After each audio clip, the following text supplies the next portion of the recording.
अब सवाल ये है कि भाई जाओगे कैसे?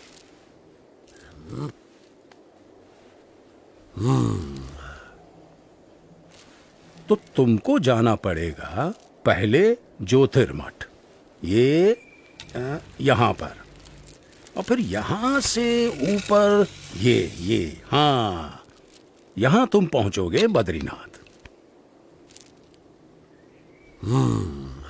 ये तो बड़ा लंबा रास्ता है, ज्यादा समय लग जाएगा। यही एक भला चंगा रास्ता है जो तुम्हें सही सलामत पहुंचा सके। और कहीं इधर उधर भटकने गए तो हमेशा के लिए भटक जाओगे। किसी जंगली जानवर का शिकार हो जाओगे, या भटकते भटकते ही मौत के मुंह में जा गिरोगे। हाँ, फिर तो हम इसी रास्ते से जाएंगे। हाँ भाई, क्या कहना है तुम्हारा? हाँ भाई, जान बचेगी तो ही तो बद्रीनाथ पहुंचेंगे।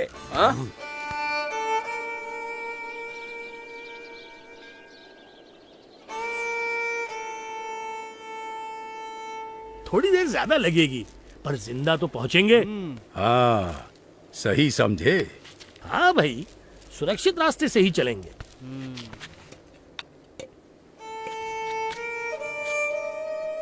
केदारनाथ से सीधे बद्रीनाथ जाना असंभव भी तो नहीं है।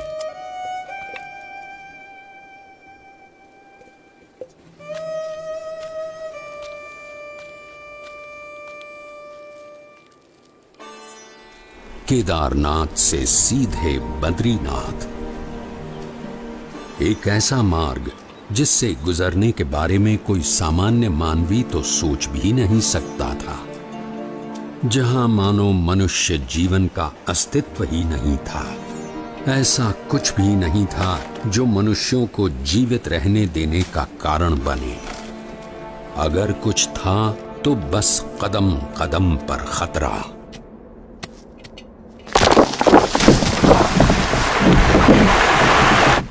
शून्य के नीचे का तापमान जो पानी को पीने के लायक भी नहीं छोड़ता था।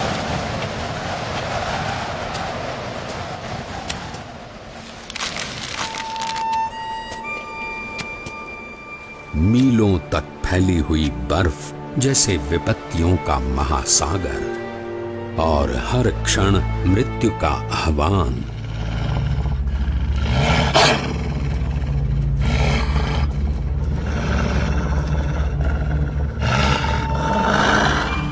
पर केवल 11 वर्ष का एक बालक कृत निश्चयी था अपने ध्येय तक पहुंचने के लिए।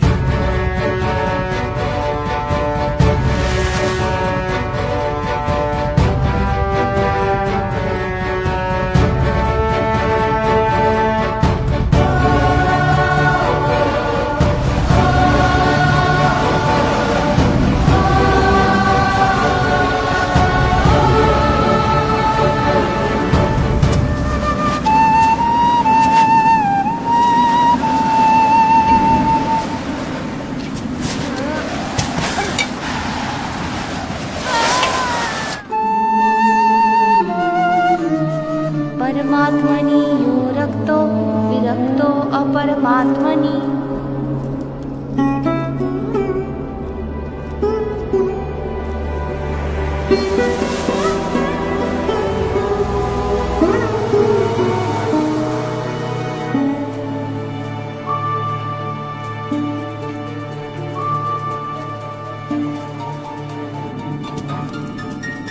परमात्मनि यो रक्तो विरक्तो अपरमात्मनि।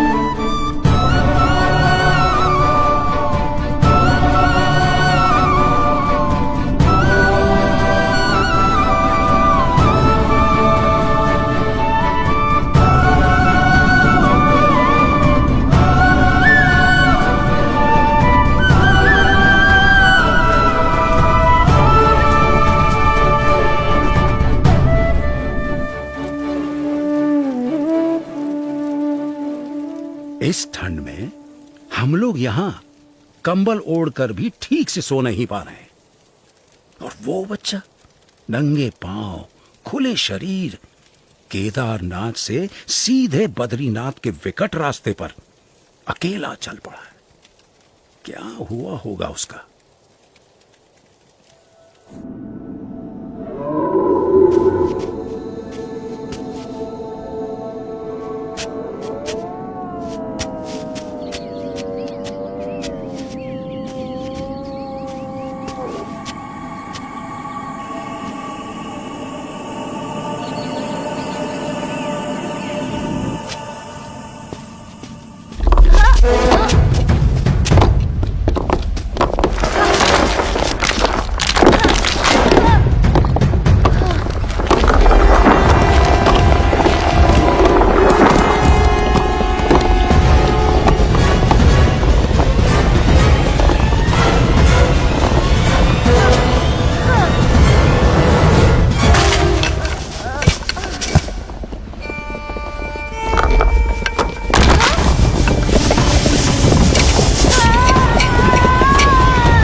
ऐसा क्या था जिसके कारण कोई भी प्रकार की परिस्थिति नीलकंठ वर्णी को रोक सकने में असमर्थ हो जाती थी। कभी हिमप्रपात तो कभी भयानक बारिश, अनजान और निर्जन रास्तों में जंगली जानवरों से आकस्मिक भेंट, अनजान रास्तों को समझकर पहाड़ियों और खाइयों के बीच में से भी रास्ता कर लेने की चुनौती, और आराम करने के लिए धरती का बिछौना और आकाश की चद्दर। नीलकंठ वर्णी की दृष्टि में ऐसा कुछ भी नहीं था जो इस मनुष्य शरीर से नहीं हो सकता था। देह भाव से पर और मनोभाव से पर नीलकंठ वर्णी की आध्यात्मिक स्थिति ही ऐसी थी जो किसी भी परिस्थिति से ऊपर उठकर उनकी कल्याण यात्रा को आगे बढ़ाए रखती थी।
ऐसे विपरीत हालात में भी अपने नियम, धर्म और अपनी भक्ति के नित्य क्रम के साथ कोई भी समझौता न करके भक्ति की प्रणाली की पुष्टि करता हुआ एक ऐसा उदाहरण नीलकंठ वर्णी ने प्रस्थापित कर दिया जो सदा के लिए भक्ति रीति का पोषण करता रहेगा।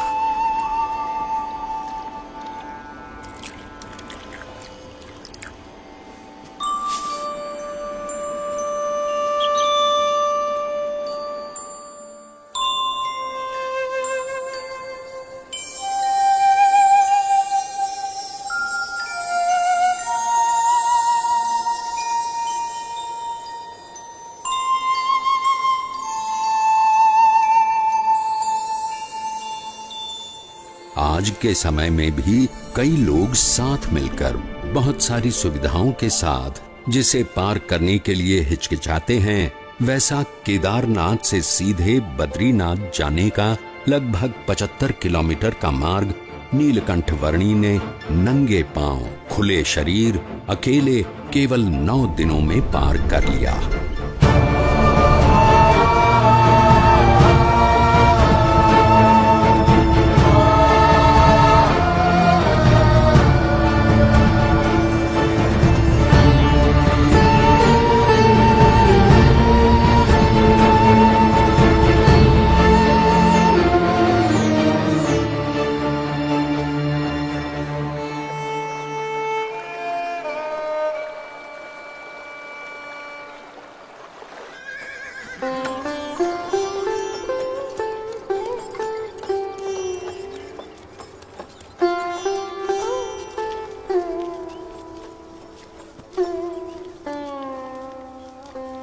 जय बद्रीनाथ विश्वम्भरम, जय बद्रीनाथ विश्वम्भरम, जय बद्रीनाथ विश्वम्भरम, जय बद्रीनाथ।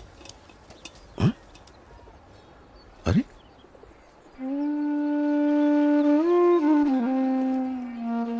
इस चरण छाप में ऊर्ध्व रेखा के साथ सारे 16 चरण चिन्ह।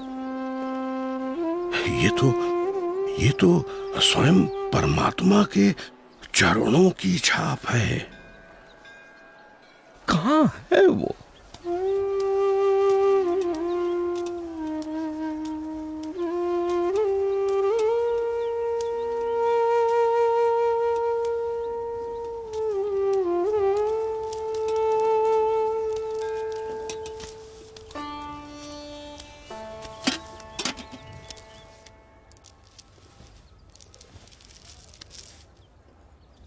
प्रणाम।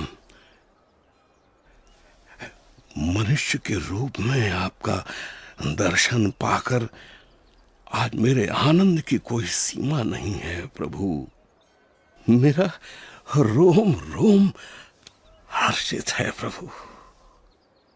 कहीं सुना है और शास्त्रों में पढ़ा भी है कि भगवान जब मनुष्य रूप धारण करते हैं तब उन्हें पहचानने का सौभाग्य बहुत भाग्यशाली को ही मिलता है। आज मेरे जन्मों जन्म के भाग्य खुल गए कि आपके प्रत्यक्ष दर्शन हो गए। आपने क्या नाम ग्रहण किया है प्रभु? मेरा नाम है नीलकंठ। नीलकंठ। आप कहां से आए हैं प्रभु? अनेर देश से। ऐसी तो कोई जगह का नाम मुझे याद नहीं प्रभु। मेरी समझ में आए उस तरह से बताइए। कहां से यात्रा आरंभ की, किन किन तीर्थ स्थानों को अपनी उपस्थिति से पावन किया, कहां ठहरे? मैंने आषाढ़ मास में अयोध्या से सरयू पार की और अमरापुर आया। हिंडोला के दिन नारद वन में बिताए और पवित्र एकादशी हरिद्वार में की। तपोवन में जन्माष्टमी का उत्सव मनाया। लक्ष्मण झूला के पास लक्ष्मण मंदिर में उपवीत परिवर्तन किया। गणेश चतुर्थी श्रीनगर में, ऋषि पंचमी उद्धव वन में और जल झिलनी एकादशी एवं वामन द्वादशी गुप्त काशी में की। त्रियुगी नारायण में पूर्णिमा करके श्राद्ध पक्ष मैंने गुप्त प्रयाग और केदारनाथ में बिताया और नवरात्रि के आरंभ में केदारनाथ से चलकर पहाड़ों को पार करके आज नवरात्रि के 9वें दिन यहाँ बद्रीनाथ आया हूँ। और आपका भाव है, इसीलिए दीपोत्सव और अन्नकूट उत्सव यही आपके साथ मनाऊंगा। अवश्य प्रभु।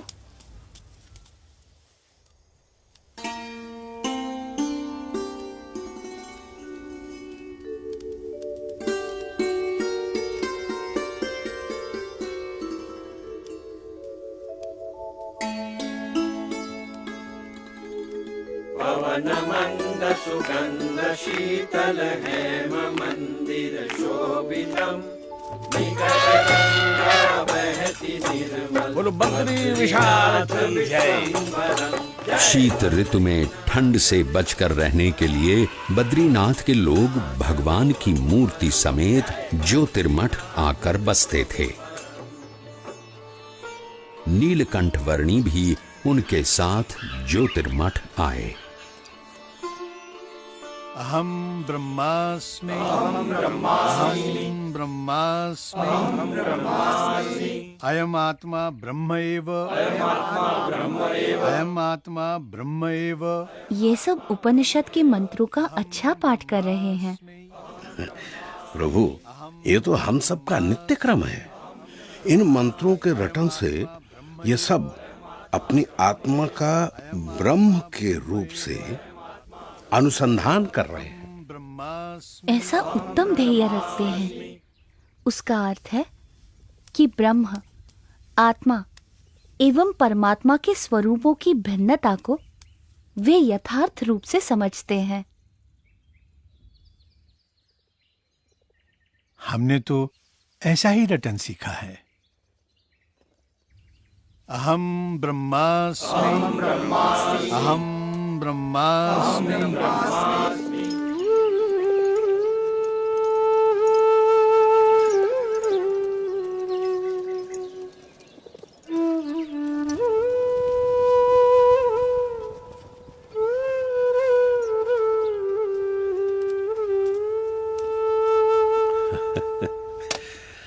क्या देख रहे हो बाल योगी? मुझे मानसरोवर जाना है। क्या आप रास्ता दिखा सकते हैं? अभी से रास्ता पूछ के आप क्या करोगे? अरे जब ठंड की ऋतु समाप्त हो जाएगी तब बहुत सारे लोग वहां जाएंगे, उनके साथ चले जाना। हाँ? मुझे तो अभी जाना है। है? इस ठंड में? हाँ। मानसरोवर? अरे प्रभु, ऊपर की ठंड तो आग की तरह जलाती है।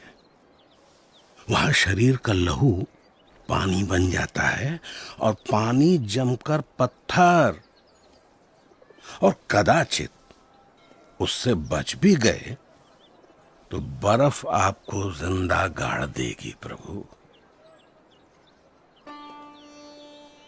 अरे प्रभु, इस ऋतु में मानसरोवर की ओर जाने के विचार मात्र से भी सब डरते हैं।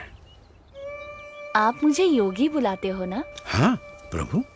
योगी को ना तो प्राणों का भय होता है, ना असफलता का, ना कल का, ना किसी फल का, ना यश का, ना अपयश का। आपका बहुत धन्यवाद कि आप मेरी चिंता करते हैं। प्रभु,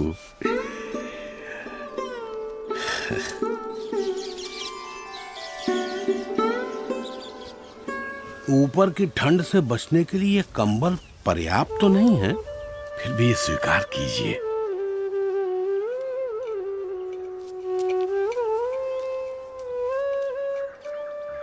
खेलने कूदने की उम्र में इतने कष्ट, ऐसी तपश्चर्या, इतनी कठिन यात्रा किस लिए? मेरी यात्रा कल्याण के लिए है। मैं आपसे फिर मिलूंगा।